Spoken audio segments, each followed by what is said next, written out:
So I noticed that if I put trending words in the titles, I blow up. Nah, I'm just kidding. But for real though, if you're wondering why you're here, I don't fucking know. I mean, for real. If this actually like trends to about like 1,000, 2,000 views,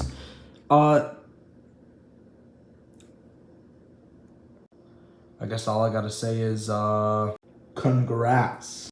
You have been fooled by the algorithm. Sip on that tea. And close. Can we get rid of the insult cringe? It's so annoying. Why do people keep using that? Cringe, cringe, cringe, cringe. Shut up!